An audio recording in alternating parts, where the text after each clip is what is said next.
Hello, and welcome to eviCore Healthcare's educational webinar series. My name is Matt Holmes, and I'll be the moderator for today's event.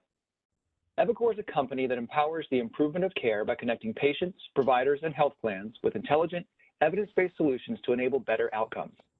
If you would like to learn more about eviCore, please reach out to sales@evicore.com for more information. Throughout 2021, eviCore will host free educational webinars that include guest speakers as well as eviCore subject matter experts to discuss today's most pressing healthcare topics. Stay tuned for our future webinars with new topics presented each month. And now it is my privilege to introduce you to our panelists, Dr. Mayank Shah, Chief Medical Officer from eviCore, and Travis Messina, CEO of Contessa, as they touch on topics such as the benefit of both chronic and acute home-based care and determining high-risk patients, as well as COVID-19 and its impact on efforts to move care to the home. They will also look at some effective measures for disarming some of the common fears, risks, or limitations you may encounter in the marketplace. Finally, they'll be discussing how to successfully continue care in the home and what providers can do to effectively navigate the process. Before we begin, just a quick reminder to please submit your questions using the question option within WebEx. This presentation will be recorded and it will be available on demand located on the Insights page at eviCore.com. Take it away, Travis and Dr. Shah. Thank you so much, Matt, and welcome everyone. My name is Mayank Shah. I serve as the Chief Medical Officer for eviCore, a home-based primary care practice within eviCore, and it's my pleasure to welcome you to the Insights webinar series. We're going to talk about an important topic today, which is moving the care into the home setting, and I'm joined by one of my esteemed colleagues, Travis Messina, who is the CEO of Contessa. Welcome, Travis. Thanks, Dr. Shah. Thank you for joining us today. Travis, as we start out, can you tell us a little bit about yourself and about Contessa? Yeah, absolutely, Dr. Shah. I really appreciate the chance to be here today and have that conversation with you. So just a little bit about my background. I have more of a finance and accounting background. I worked at a national integrated system, and we were working on a program, a pilot program for our San Antonio market for a care model called Hospital at Home.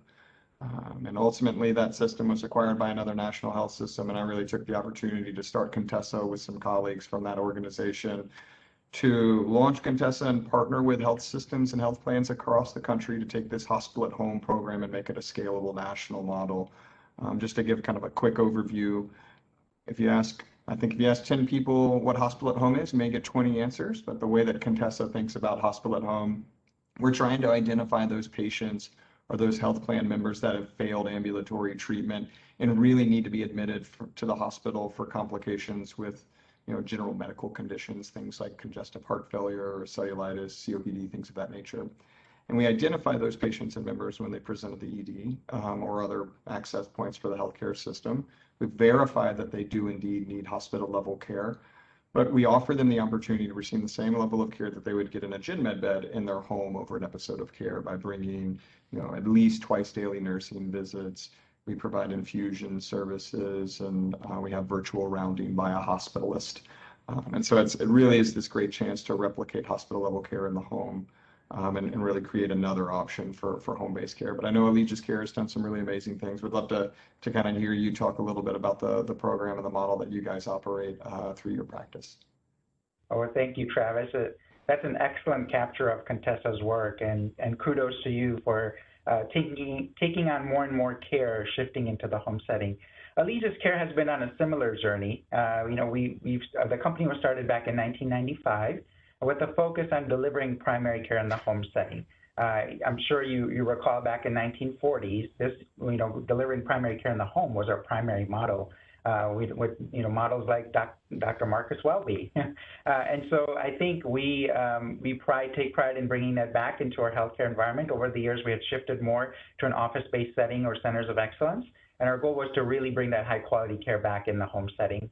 Over the last 25, 30 years, we've learned a lot about the business in terms of how do we grow and expanded our footprint to a national level to be in 26 different markets across the country, and continuing to, again, focus on and delivering that high quality of care that is so important, especially when we think about the home setting. And I think what attracted me to eviCore specifically is the focus on what we bring with home-based care. Everyone talks about this whole person care model, and really, how do you deliver that whole person care in an office setting? to me, that home is such a great personalized environment that you can truly deliver and activate that whole person care model. And so this is why Allegis Care, kind of has been a passion for me, as well as a focus for what's happening in our market. Speaking of which, I wanted to, obviously in everybody's mind today is really around what's happened with the pandemic. We know that the trend in moving care into the home was already growing before the pandemic, but if anything, the pandemic has accelerated our trajectory for systems, for a lot of our clients and partners to really think about how do we actively shift care into the home setting.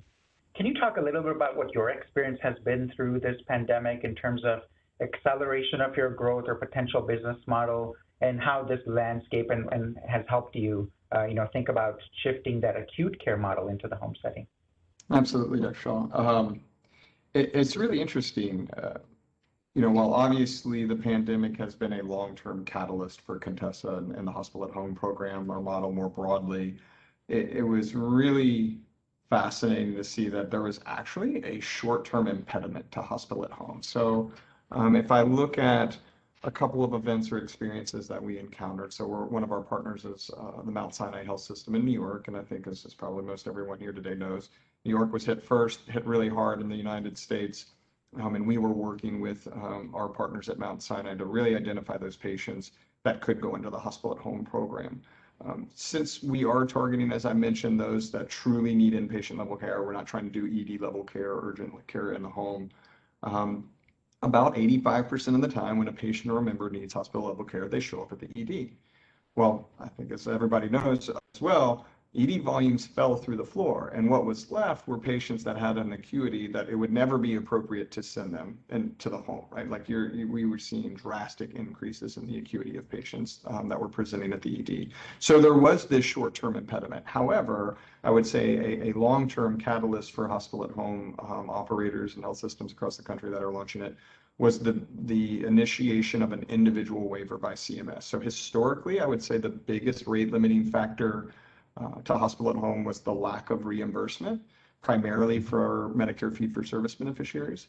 And actually, I think it was the day before Thanksgiving, CMS initiated an individual waiver whereby if a health system applied and they could demonstrate specific efficacy related to clinical quality policies and procedures for hospital level care at home, they could indeed apply that model to Medicare fee-for-service beneficiaries. And as a result of that, obviously, a number of health plans are now calling, not only ourselves, but our health system partners say, hey, we realize that this is an effective form of care. CMS is sort of setting the precedent. We'd love to learn more. And so I think it's just opening that top of funnel, which obviously is a great option, because if you really think about it, for hospital level care, prior to hospital at home, a patient really had two options. Either they get admitted or they leave against medical advice, and hospital at home really provides that third alternative. So those are some short-term and long-term experiences that we had. But obviously your practice is very large, servicing lots of patients. We'd love to see how you guys encountered the pandemic impact on your business. So it's been a very interesting journey. To recap, I think 2020 will be a memorable year for many reasons. And, I think from really thinking about how do we deliver care in the home and grow our programs, to really focusing on what's the most efficient way to improve access has been one of the key shifts that we have seen through this pandemic. As you know, the pandemic truly highlighted the disparities in healthcare that exist in every market across our country. And access to care becomes so critically important at this time.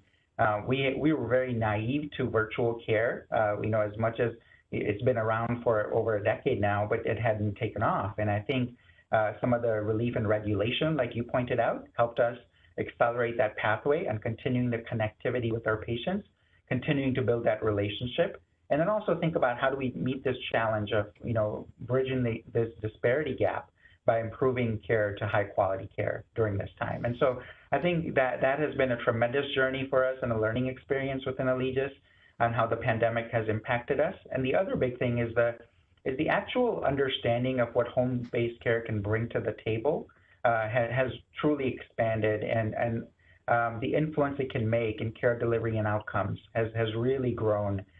things like social determinants of health, right? We all understand that from what we've seen in the studies, that 80% of the health outcomes are attributed to social determinants of health. But how do we address them as healthcare market has been a challenge.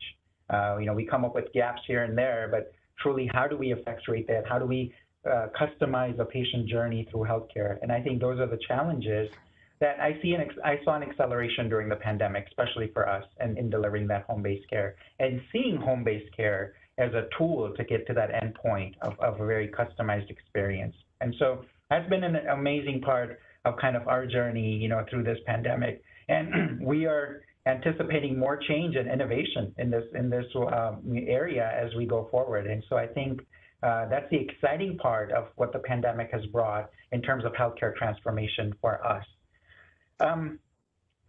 Travis, as I think about acute episodic care, the model of Contessa and what you brought to the table, one of the challenges, and obviously the pandemic certainly questioned this particular stereotype or the feeling that we have. But a lot of people think of, health systems or hospitals as a place for their care when it comes to acute episodes, including the emergency room, like you pointed out, or, inpatient acute care. Contessa is certainly challenging that notion by saying that some of this care could actually be in the home setting. What are your thoughts on how do we get to that culture, as a country, and what can we do to kind of promote that understanding and innovate in the space as we shift more and more care into the home setting? Sean, that's a really great question. And I think when we talk about hospital at home, whether it's with independent practitioners, delegated risk groups, health plans, there's this instant reaction that health systems will never want to do that, right? Like health systems are there to put heads in beds, and we always challenge that conventional thinking, right? And say, look, if you take a step back and you look at what health systems have done over the years to innovate, they have had a significant role in this evolution of care delivery. And so we point to a couple of specific examples because ultimately the model that we try to utilize is this crawl, walk, run approach, right? Obviously, there is fixed cost infrastructure. I'm here in Nashville. I can actually see 3 health systems from where I sit, which is a different discussion. But ultimately, they want to be a part of this just as much as the health plans want to push it because they service communities. And as we've talked about, the consumer wanting more home-based care, and they have to adapt to that. Otherwise, they will lose their market share and they won't be around for very long. And so ultimately, like I said, it's not like we walk in and say, hey, we're going to gut your volume and bring it to its knees. And you have to find those appropriate patients first and foremost. So again, using this crawl, walk, run description, we use the analogy of ambulatory surgery centers. If you go back to the late 70s when the first ASCs came to fruition, there were some physicians who felt comfortable operating on a patient and then discharging the same day. And then ultimately Medicare began reimbursing for more procedures in an outpatient setting. And so in the early 80s, surgical volume on an outpatient basis was about 8% as a percentage of total surgical volume. Fast forward to the early 2000s, and 2/3 of all surgical volume was done on an outpatient basis, be that in an ASC or an HOPD. And a lot of health systems today own surgery centers, right? They found that it was appropriate. They found that they had to adapt in order to meet the demands of the consumers and the communities that they served. And so, it's about finding that right balance, not completely disrupting them, but forcing them to disrupt themselves, that we've found to drive really strong physician adoption. And it's also been, leveraging telehealth so that you can make it a scalable model, because before the hospital home model historically relied upon sending nurse practitioners or physicians into the home for each individual visit. And unless you have an army of clinicians, you can't make that scale. And so incorporating telehealth, doing it in a methodical manner, and putting it into the context of what's important, so how it can advance their population health initiatives, really helps them make that transition, which again, ultimately we want to see. And just finding that right voice, I think, is important. Like I imagine for you guys, demonstrating the value of the Allegiance Care model within population health initiatives, and that it's a core part of the toolbox, I think is what helps advance, the acceptance and patients that you guys are treating. Is that a fair assessment? Yeah, no, it's a great point, and absolutely an important aspect of what we do within, home-based care model. A lot of people see home-based care as competition to the office-based services. We actually don't see it that way. I think in home-based care, it's seen as a supplement to office-based services. It should never be competing with it. The goal and the idea is to meet the patients where they are, like you pointed out. A lot of our patients prefer care in the home setting. We know that from AARP survey almost a decade ago that showed that 75%, 3 out of 4 senior adults over the age of 50 prefer to receive care in the home setting, especially towards the end of their life. We know that that has accelerated. AARP did a repeat survey recently during the pandemic, or immediately in November of last year, and that number actually jumped up to 80 to 90%. And so there is more of a preference for people to want this care in the home setting. PricewaterhouseCoopers did another survey of adults, so not just the senior population, but over the age of 18. And in that survey, 3 out of 4 adults would invite people to come into the home setting. When I think about home-based care, there are 3 big pillars that we kind of tackle, right? The first is, how do we engage patients to accept these services in the home? That's when you're fighting the culture, right? Most our patients think that they need to go somewhere to get care, especially when it comes to healthcare. So we know that dynamic is shifting with the retail industry, bringing a lot of the services in the home setting. I think people are realizing that healthcare can also be served in the home setting, whether it's virtual model or in-home care. And so I think that is challenging that notion, but that was the first barrier that we have to overcome. Second is structuring our services, like you pointed out, to be more cost efficient and effective, scalable, so that you could deliver this to as many people as possible, identify the right population that really needs the intervention. And then the third pillar is really looking at the outcomes. Are we providing high quality care at the end of the day through this model, that we're not brushing up, we're not cutting or cutting the edges on what we should deliver to get effective outcomes? And I think all the 3 pillars have been importantly highlighted during this time, and I feel like we are learning a lot from Allegia's perspective on how do we grow that in the future world. Population health is a very important concept for us, and how we support our clients as well as support our providers. When providers, as we move towards this value-based care, as you know, the trend is really big focus on population health, because that's how we succeed under a value-based contract or agreement. We see ourselves in home-based care as a complement to a lot of these value-based agreement process and contracts, because we can deliver on that model of population health, whether it's the 80% that are healthy in a population health pyramid that just need annual wellness visit done on a once-a-year basis. We can provide that, collect that information, and unburden the primary care offices and force with being able to take on more challenging patients. Then we actually provide our chronic care services through a continuum of care with those 20% that carry 1 or more chronic conditions that are really difficult to manage. And those that are coming to the office and being managed, that's wonderful, that's great. We can add additional level of detail to that experience by bringing what we learned from the home environment to that practice. And then obviously, if they're approaching end of life or progression of their illness, we also have a palliative care program that brings those services in the home setting to really deliver on the concept of whole person care. I talk about this, but nothing really settles in until we talk about an experience or a story, right? So one of the stories that I love to talk about is we had a patient that was referred for Allegia's Care Services in our chronic care program. This is a patient who was found through data analysis that had no claims for primary care services, was visiting ER fairly on a monthly basis. And so we were asked to go in and figure out what was going on. When we got to the home, the first thing we discovered is that the front porch was made out of wood and was completely rotten and eroded away. And that trapped the patient inside the home. They couldn't get out. They couldn't make it to any of their visits. They couldn't, get anybody to take them out except when they called 911 when the paramedics came and took them out of the home. And that was their only way to get their care. And so you can imagine this couple was really waiting in their home, try to manage everything themselves, and then only, calling for rescue whenever they absolutely needed help.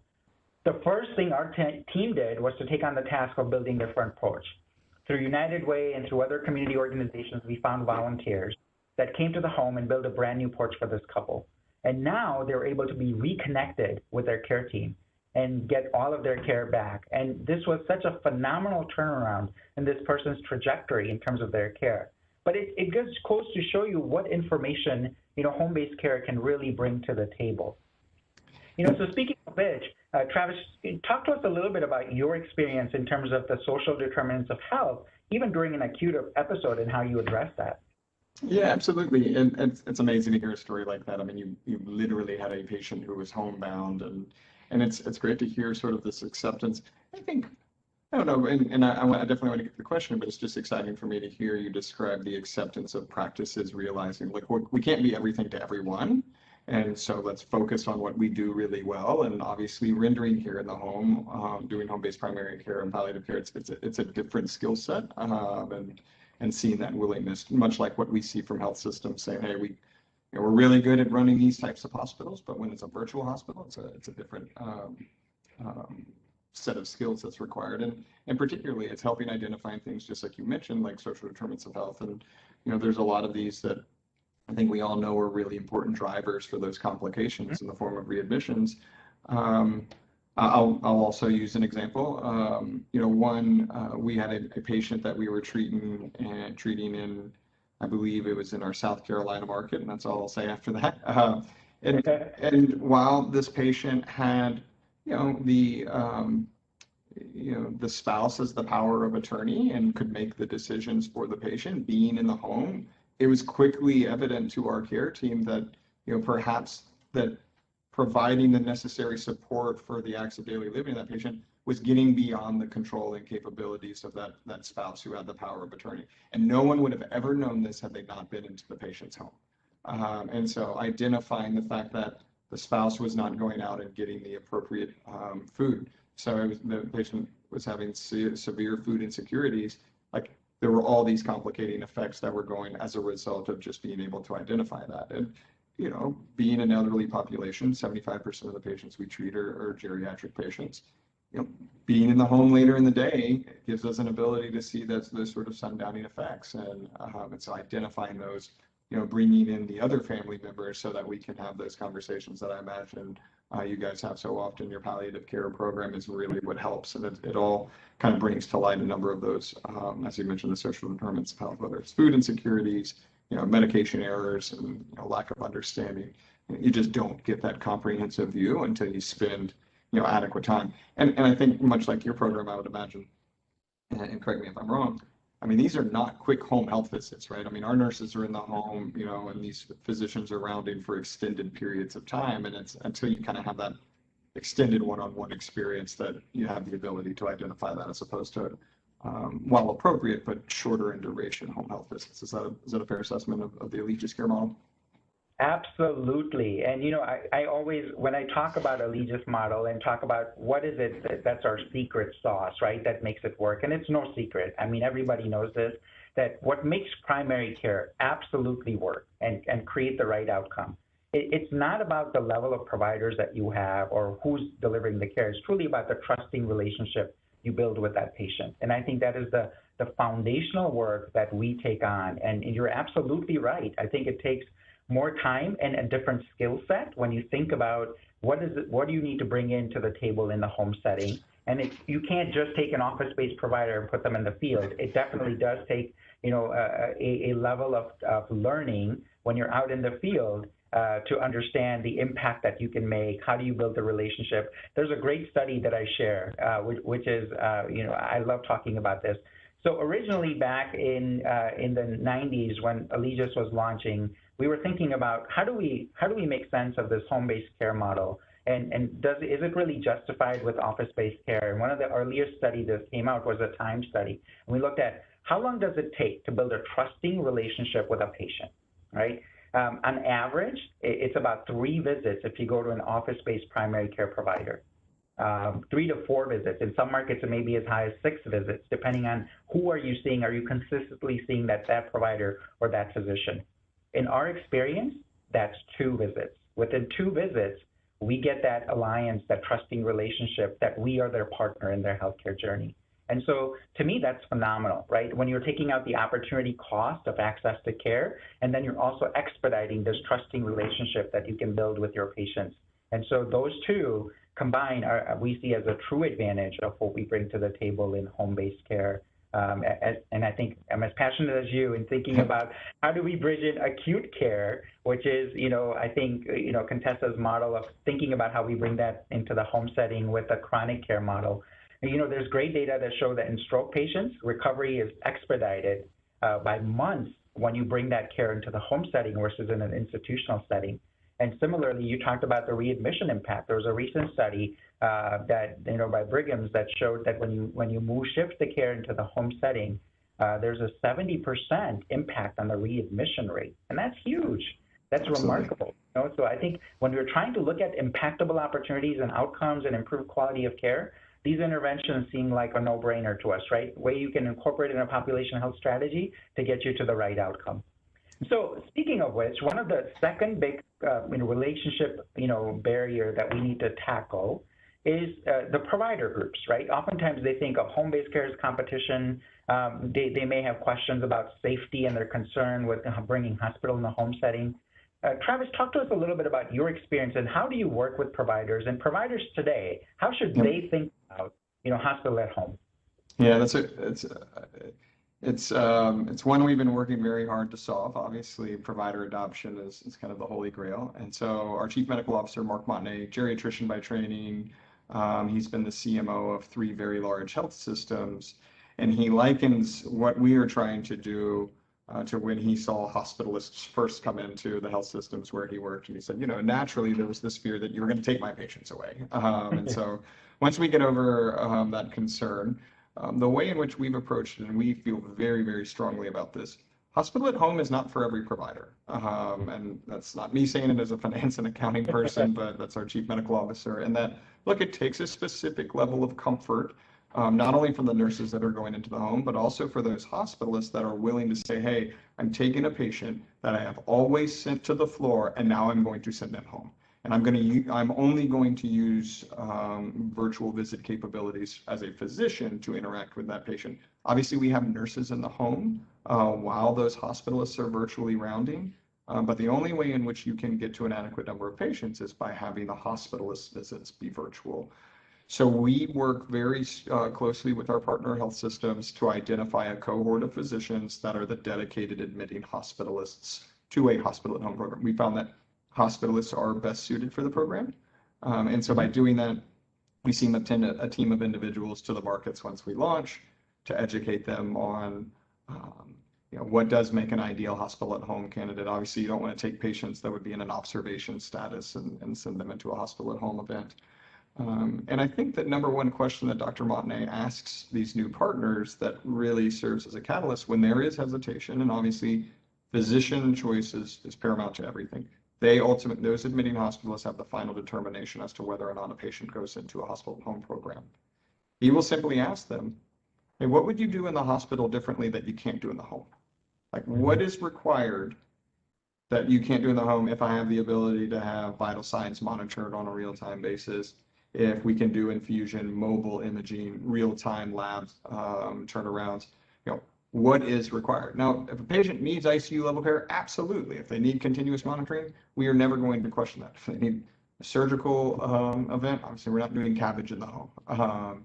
And so I think it's challenging that conventional thinking of, don't tell me that they can't go into the program. Tell me what you need, and we'll tell you if we can deliver that level of care. And so by utilizing that approach, like we have seen increasing comfort in our markets, like Marshfield, Wisconsin is our oldest market. Over 50% of the patients we treat actually classify into a DRG grouping of with major complications and comorbidities. So these are very sick patients, and it only comes with the experience and the repetition that these providers have in treating those patients. And Dr. Gudabanda does an amazing job leading that clinical team. So we're thrilled to have that type of engagement with partners. And how about you guys? Yeah, I was going to ask, and turn it back to you one last time, Dr. Shaw, but how do you incorporate kind of these providers and independent groups such that you can get, the appropriate enrollment in the Allegiance program? Such a great point and example of, how you are, first of all, how you're thinking about getting the providers to think differently. I love that concept of saying, what are the barriers? How can we do this in the home? Don't talk about you can't do it. What do you need? And then focus on those needs more than actual model itself. For us, I think one of the biggest things that we had struggled with is really about providers thinking of Allegis or home-based care model as a competition. And truly it is not. We're very focused on how we complement and work with our providers in the field. We really want to, our focus has been on customizing the patient journey and delivering the high quality primary care. We have models where we work in collaboration with a primary care physician. Our goal is to, never to disrupt that relationship. Our goal is we understand the value of that primary care relationship, and our goal is to really promote that. But our focus is on how do we enhance that? How do we help the PCP unburden from some of the mundane tasks that are taking up their time? And how do we get them to a high value performer in the healthcare market? And that's by bringing insights, by closing gaps in care, by really identifying those acute episodes and eliminating them, by providing connectivity, coordinating their care are key ways we feel like we can deliver on that same outcome in a meaningful way as a partnership. But at the end of the day, our goals are aligned, and I think moving towards that, being transparency, sharing stories, data, I think are different ways that we try to, again, move towards that same goal. The pandemic has certainly helped us in people realizing that when they can't come to the office, you still have a responsibility to take care of these patients. How can we bring that care into the home setting? How can we be their partner? Speaking of which, I know that technology plays a big role in our model today, and the pandemic has only accelerated our adoption of technology in healthcare. Can you tell us a little bit? You alluded to virtual care being part of the model, so it's great and encouraging to see that's being incorporated in RPM, remote patient monitoring. Can you tell us a little bit about kind of where technology adoption is within a hospital at home model, and where do you see the future going? Yeah. At Contessa, with our health system partners, we really view technology as an enabler, right? We are very strong believers in that. We do not ascribe to the theory that technology is going to replace care delivery. It is an enabler, and so long as you can give those clinicians the appropriate resources that they need to render that hospital level care in the home, then you will see increased adoption. So I'll give two very specific use cases for technology. You referenced remote patient monitoring. So we do enable virtual visits by the hospitalists so that they have audiovisual connectivity with the patient. But there is also, the ability to capture vital sign monitoring through Bluetooth-enabled devices. So a blood pressure cuff, a pulse oximeter, a virtual scale. We actually have a virtual stethoscope because it's important to hear the heart and lung sounds as they are rounding on the patients, no differently than if they were in the hospital. So that's one component. The second component is really unique to Contessa. We built a proprietary platform. It's called Care Convergence. You have to ensure in a hospital at home program that the turnaround times for any service can mirror that of the floor. And so managing the logistics of oxygen concentrators and infusion drugs and nursing visits and physician visits and durable medical equipment, in a distributed manner, complicated by the fact that sometimes we work in Wisconsin in the middle of winter when snowstorms block the roads, or in South Carolina when there's hurricanes. You have to have disaster planning and protocols in place so that you can ensure that that patient is always safe and that they can always get the highest quality care. So Care Convergence manages the logistics of making sure that the care team and the resources that the care team needs can get to that patient in a very timely manner. And if not, how do you escalate that patient so that they can have a nurse call them, a nurse do a virtual visit, a doctor do a virtual visit, or in the worst case scenario, you transport them back to a medical center to handle any complications that may take place. So that's kind of the dual-pronged approach that we take with respect to technology. Again, it's increasing. We always measure success by capture, what percentage of inpatient eligible members, that get admitted for our conditions actually come into our hospital at home program. And we're increasingly seeing elevating levels of capture rates based on the comfort that clinicians have with that technology. I'm sure it's of equal importance for you guys, not only in the wake of COVID, but I would imagine just on an ongoing basis. No, absolutely. I think for us, you're absolutely right. I mean, you hit on the key points about technology adoption, and truly for us, the efficiency that it can provide. A lot of times, like you said, the boots on the ground, can limit you in your scope and how you can deliver and how can you scale. And I think technology has certainly helped us. The new tools with remote patient monitoring and artificial intelligence and being able to do some predictive analytics and predict some of the key outcomes and how do we intervene ahead of time. I think I see a big shift in that arena, coming to us in terms of technology enhancement. First is getting adoption with a lot of the technology tools that are already under development. I can count how many new I've even lost count of how many new virtual care platforms are popping up now, right? And especially in the last year has been such an acceleration. And then there's a focus on provider usability, patients' usability, and comfort level, which I think is only going to enhance the technology experience for our patients going forward. And then same thing with RPM. We're seeing a lot more vendors coming into the market and growing in this area. So we feel like now we're going to really need to think about how do we bridge that technology and not lose the relationship aspect that is so critical to our outcome and making sure we use it in a meaningful way. So, that's the challenge we see in kind of the chronic care and home-based care model, which I think is very primed to take up this change in innovation and improve efficiency. I know we're gonna jump to questions, but you said something that really sparked a thought with me. And so you talked about provider usability versus patient usability. We really focus in a hospital at home program on the provider usability. So we were contemplating two platforms, and ultimately you have to get that physician or nurse practitioner or nurse comfortable with a patient who again would otherwise be in the hospital, because we have nurses at the bedside when those physicians are doing the rounding. And so it was less about the patient, just given their acuity, than making those clinicians comfortable with this new workflow, if you will. So it's a great point on delineating the two compatibilities. I have to tell you, though, that patient usability was a big concern for us, and we've been so surprised. We done 80,000 virtual visits last year, and it's been phenomenal that we were able to do that in a senior population, right? Yep, so absolutely.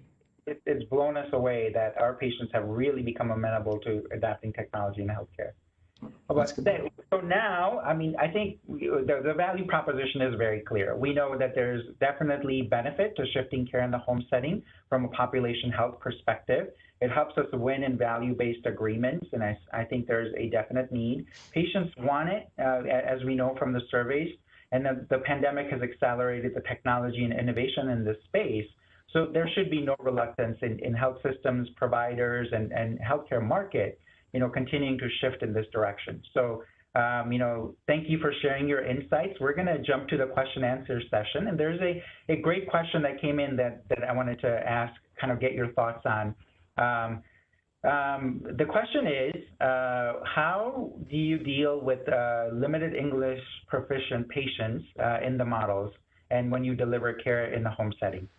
It's absolutely an issue that we encounter in many of our markets. And so we have language assisted devices. And so I think we handle up to, I can't remember the last count, but I think it was 7 to 10 different languages. Obviously we operate in Arizona, so we have a very, prominent Spanish speaking demographic that we're servicing. We operate in Manhattan. And so there's a number of different languages. And so there are certain technologies that we use that can help us with communication barriers, that can help translate between caregivers that go in the home and their patients.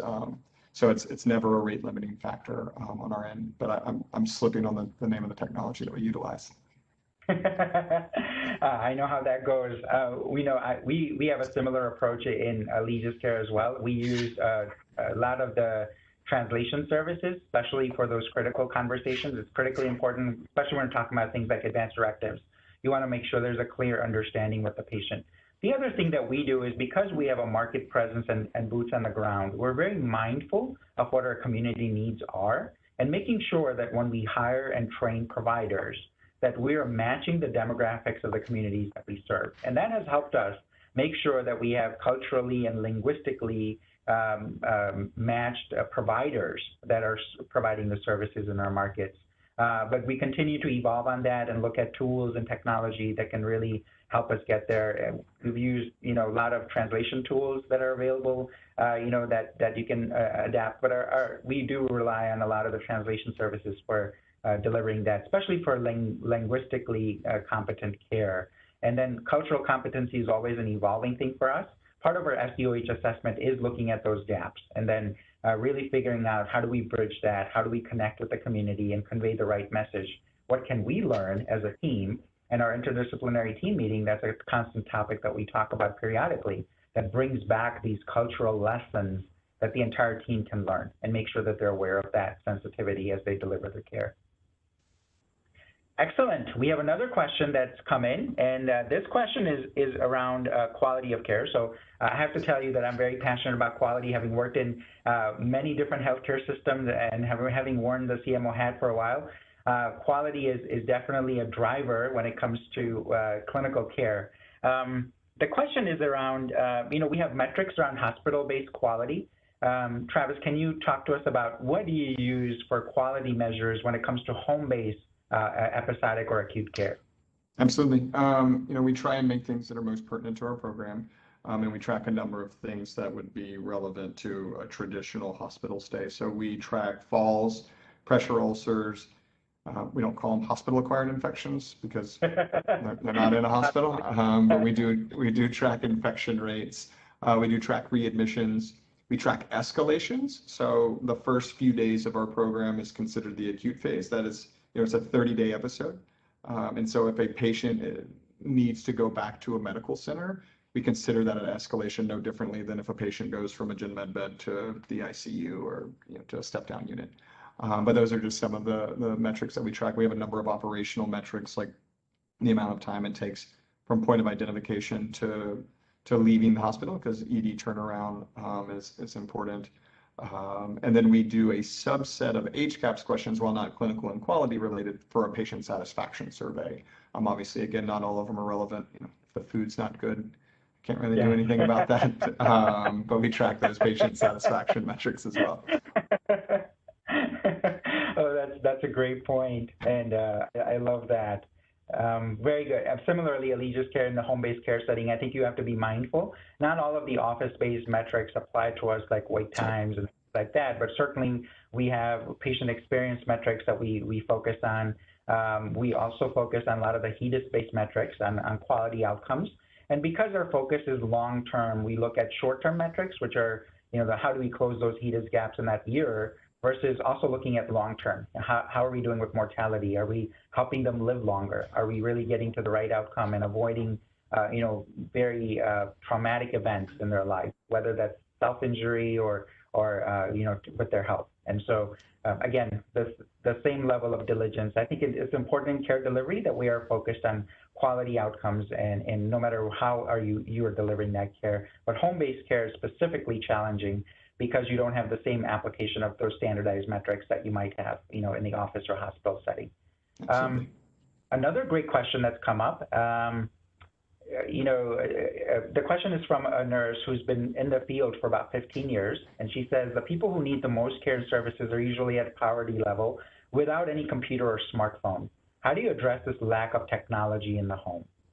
Yeah, it's funny. Everyone said, not everyone, but a lot of folks said that hospital at home would only work in major metropolitan areas. And so one of the first markets in which we launched was the Marshfield Clinic, town of 18,000. We operate in rural South Carolina, rural Tennessee, and we do a health and home screen, health and home assessment prior to enrolling a patient into the program. It's a verbal survey, and then we have to verify it once our caregivers get to the home. In the event that it's not as advertised, then obviously we bring them back, and that happens very infrequently, like less than 2% of the time. And so our telehealth, it runs off of 3G, which covers about 97% of the country, I believe. And so, it was something that we encountered very early on, but so long as they have cellular service, our system can run off of that cellular service. We don't piggyback off of their Wi-Fi or anything like that. That's a very good point. Similarly with us too, I think we recognize that as the technology accelerated, that this technology disparity was very huge, especially in the markets that we serve. And similar to, I think, the experience expressed here, we also found that there was a big gap. And I think meeting the patient where they're at, finding out innovative solutions that can address that need was critically important. So we piloted with things like lending tablets that allows them that virtual connectivity, even during a pandemic. We've experimented with, you know, there are models out there of what people have in the market have experimented with, which is community health workers, people that actually carry the technology into the home and create that connectivity in that way. And then there are models where you actually lend the technology itself to someone to be able to connect. And we continue to still find gaps of areas of connectivity, even the most, you know, there are areas in our country where you don't get adequate Wi-Fi signals or cell phones, even with the best of the plans that we have. And so I think we, as a country, we need to really evolve into how do we bridge those gaps for everybody. I do feel like with the technology advancements and where healthcare is going, this is truly going to become a focus for us in the next few years to let this innovation take shape, but also make sure that everyone has fair access to what we're delivering. Excellent. Well, thank you so much. Time flies by. We're having fun. Absolutely. I appreciate the opportunity to be here with you, Dr. Shaw. Likewise. Thank you so much for your insights and sharing with us. And thank you, everyone, for joining. Matt, I'll hand it to you for closing us out. Sure. Thank you, Dr. Shaw. Well, this concludes the Q&A portion as well as our webinar. This webinar was recorded today and will be available on demand by visiting eviCore.com. We'll also be sending email invitations for future webinars, and we hope to see you there. If you'd like to learn more about our capabilities, please reach out to sales@eviCore.com. Thank you again, Travis and Dr. Shaw, for sharing your expert knowledge with us today. Participants, thank you for your attendance and your insightful questions. They were really good. And this concludes our webinar. Have a great day, everyone. Thank you. Thank you.